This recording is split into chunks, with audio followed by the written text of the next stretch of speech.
Hello students, আজকে তোমাদের জন্য ক্লাস 8-এর প্রশ্ন বিচিত্রা 2025-এর পরিবেশ বিজ্ঞানের মডেল কোশ্চেন পেপার 9 আলোচনা করছে। পেজ নম্বর 221। প্রথমে দেখো ফিজিক্যাল সায়েন্স পার্টটা দেখে নেবো। স্কুলের নাম হচ্ছে মালদা জেলা স্কুল আর সংস্কৃত কলেজিয়েট স্কুল। প্রথমে একের দাগ, সঠিক উত্তর নির্বাচন করতে বলেছে। প্রথম যে কোশ্চেনটা দিয়েছে, সাধারণ জলের থেকে লবণ মিশ্রিত জলের স্ফুটনাঙ্ক হয় বেশি, অর্থাৎ বের উত্তরটা সঠিক হবে। দুয়ের কোশ্চেন, মিথেন গ্যাসের দহন একটি তাপমুচি পরিবর্তন, কারণ এখানে তাপ উৎপন্ন হচ্ছে। তিনের কোশ্চেন, জলে অ্যামোনিয়াম ক্লোরাইড দ্রবীভূত করলে যে বিক্রিয়াটি ঘটে সেটি হলো, এটা একটা তাপগ্রাহী ভৌত পরিবর্তন, অর্থাৎ বিয়ের উত্তরটা সঠিক হবে। চারের কোশ্চেন দেখে নেব, প্রকৃতি এবং ঊর্ধ্বাকাশ। তাহলে প্রকৃতিতে ঊর্ধ্বাকাশ ও ভূপৃষ্ঠের মধ্যে বিভব পার্থক্য বজায় রাখে বজ্রপাত, অর্থাৎ এর উত্তর সঠিক। 1 গ্রাম বিশুদ্ধ জলের উষ্ণতা 1 ডিগ্রি সি বৃদ্ধি করতে তাপ লাগে 1 ক্যালোরি, তাহলে এখানে ডি এর উত্তরটা সঠিক হবে। সূর্য থেকে পৃথিবীতে কোন পদ্ধতিতে তাপ আসে? অবশ্যই বিকিরণ পদ্ধতিতে তাপ আসে, অর্থাৎ সি এর উত্তরটা সঠিক হবে, কারণ মাঝে কোনো মাধ্যম থাকে না, তাই বিকিরণ পদ্ধতিতে তাপ সঞ্চালিত হচ্ছে। এর পরের কোশ্চেন দেখে নেব, গলিত সোডিয়াম ক্লোরাইড যৌগ থেকে যে ধাতুটি নিষ্কাশন করা সম্ভব নয় সেটি হলো সোডিয়াম, আয়রন, ক্যালসিয়াম, ম্যাগনেসিয়াম। তাহলে যে ধাতুটি নিষ্কাশন করা সম্ভব নয়, তাহলে এখানে সঠিক উত্তর কোনটা? উত্তর হবে সোডিয়াম, অর্থাৎ এর উত্তরটা সত্যি হবে। বজ্রপাতের সময় কোনটি করা উচিত নয়? দেখো, খোলা বারান্দায় থাকা অবশ্যই উচিত নয়। এরপর প্রদত্ত কোনটি জলীয় দ্রবণ সর্বাধিক আয়ন উৎপন্ন হয়? দেখো, এখানে সর্বাধিক আয়ন উৎপন্ন হয় সোডিয়াম ক্লোরাইডে, অর্থাৎ ডি এর উত্তর সঠিক হবে। এরপর দেখে নেব দুয়ের দাগটা, এখানে শূন্যস্থান পূরণ করতে দিয়েছে। দেখো, প্রথম যে কোশ্চেনটা দিয়েছে, তরল থেকে কঠিনে পরিণত হলে পিতলের আয়তন কি হবে? বেড়ে যায়। তাহলে এই জায়গাটায় বেড়ে যায় কথাটা লিখছি। উষ্ণতা বাড়লে অণুদের গতিশক্তি বাড়ে, তাই রাসায়নিক বিক্রিয়া দ্রুত ঘটে, তাহলে এখানে গতিশক্তি বললাম। এরপর দেখো, ব্যাটারি ধনাত্মক প্রান্তের সঙ্গে যুক্ত তড়িৎদ্বারটি হলো, ব্যাটারি ধনাত্মক তো অবশ্যই অ্যানোড হবে, তাহলে এই জায়গাটা অ্যানোড কথাটা লিখে দিলাম। এবার দেখো সত্য মিথ্যা দিয়েছে, পরিবহন প্রক্রিয়ায় তাপ সঞ্চালনের সময় বাহকের মাধ্যমের কণার স্থানাচ্যুতি ঘটে না। পরিবহনের সময় ঠিকই দিয়েছে এটা, কারণ কোনো স্থানাচ্যুতি ঘটে না। জারক দ্রব্য সর্বদা অন্যকে বিজারিত করে নিজে জারিত হয়, এটা মিথ্যা দিয়েছে। জারক দ্রব্য সর্বদা অন্যকে জারিত করে নিজে বিজারিত হয়। বজ্রপাতের সময় উঁচু গাছের নিচে থাকা উচিত, এটা মিথ্যা দিয়েছে। বজ্রপাতের সময় কখনোই উঁচু গাছের নিচে আশ্রয় নেওয়া উচিত নয়। এরপর দেখো ফিউজ তারের প্রধান বৈশিষ্ট্য। দেখো, ফিউজ তারের প্রধান বৈশিষ্ট্য হচ্ছে এর নিম্ন গলনাঙ্ক, তাহলে এই জায়গাটায় নিম্ন গলনাঙ্ক কথাটা লিখে দিচ্ছি, তোমরা একটু নোট করে নিও। নিম্ন গলনাঙ্ক আর উচ্চ রোধ, এই কথাটাও লিখবে, উচ্চ রোধ।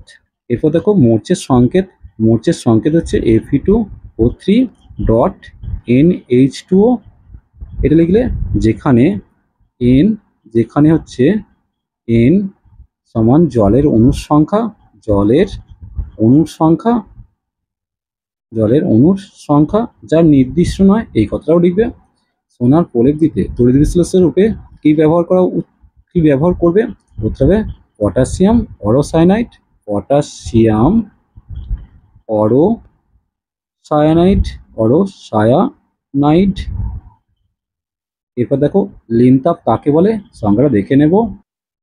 দেখো, একক ভরের পদার্থের উষ্ণতা অপরিবর্তিত রেখে, এটা অপরিবর্তিত রেফ হস্যই হবে, রেখে অবস্থান্তর ঘটাতে যে পরিমাণ তাপ গ্রহণ বা বর্জন হয় তাকে লেনতাপ বলে।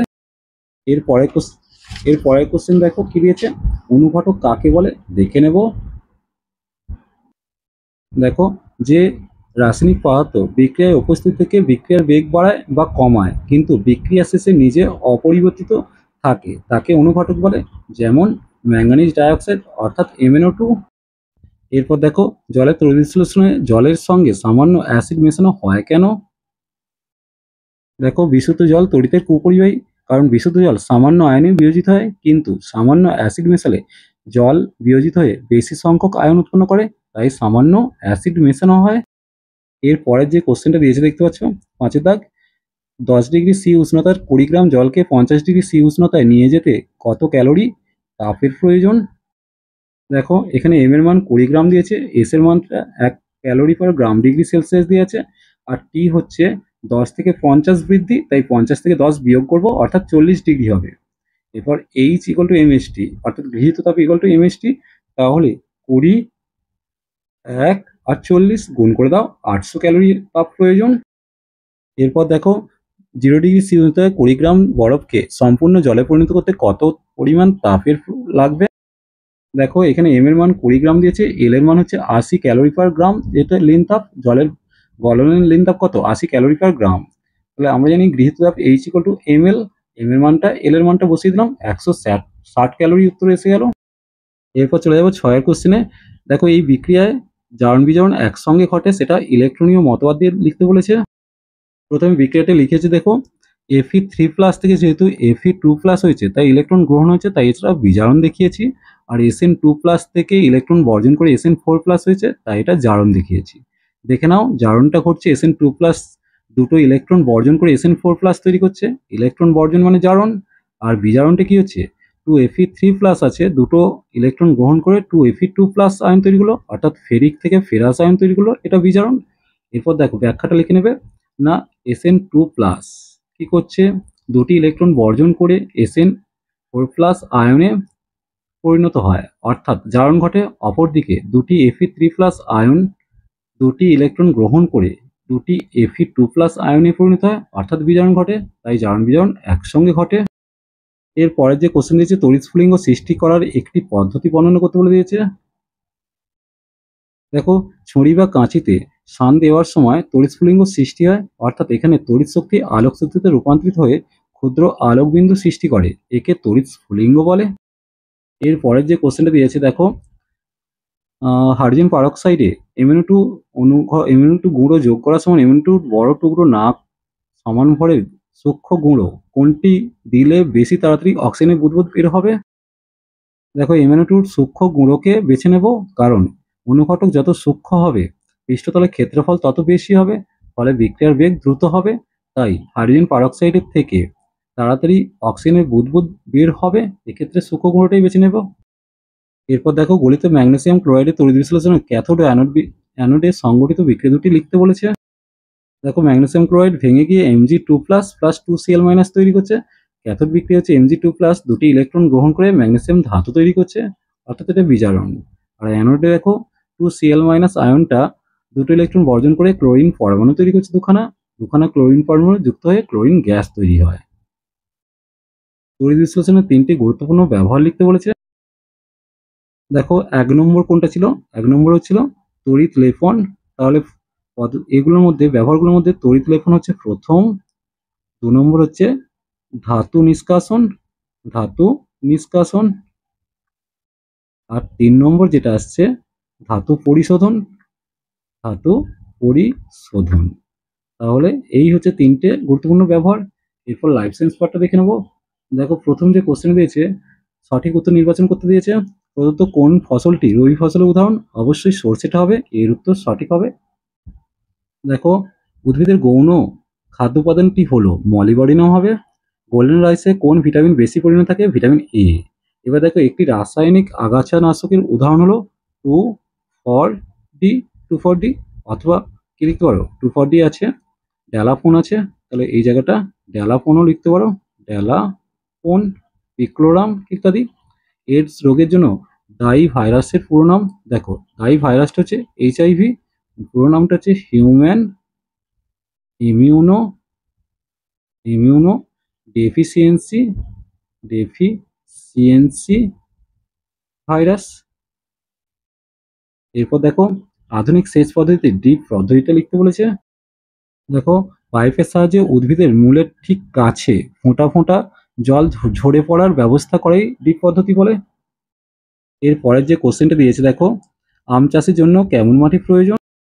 দেখতেই পাচ্ছ আম বিভিন্ন ধরনের মাটিতে জন্মায়, তবুও নদী অববাহিকার পলি মাটি আর উর্বর দোআঁশ মাটি আম চাষের পক্ষে বিশেষভাবে উপযুক্ত।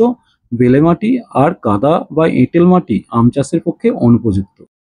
এরপরে যে কোশ্চেন দিয়েছে, টেবিল ব্রিড বলতে কি বোঝো।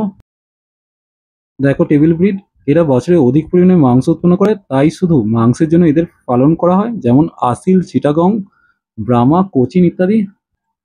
এরপর দেখো ম্যালেরিয়া রোগের একটি উপসর্গ লিখতে বলেছে, এটা কাঁপুনি দিয়ে জ্বর আসে, ম্যালেরিয়া রোগের একটা হচ্ছে কাঁপুনি দিয়ে জ্বর আসে।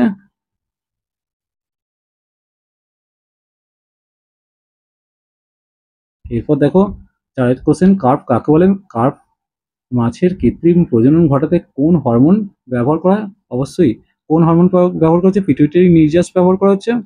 তাহলে এখানটা লিখবে পিটুইটারি পিটুইটারি নির্যাস।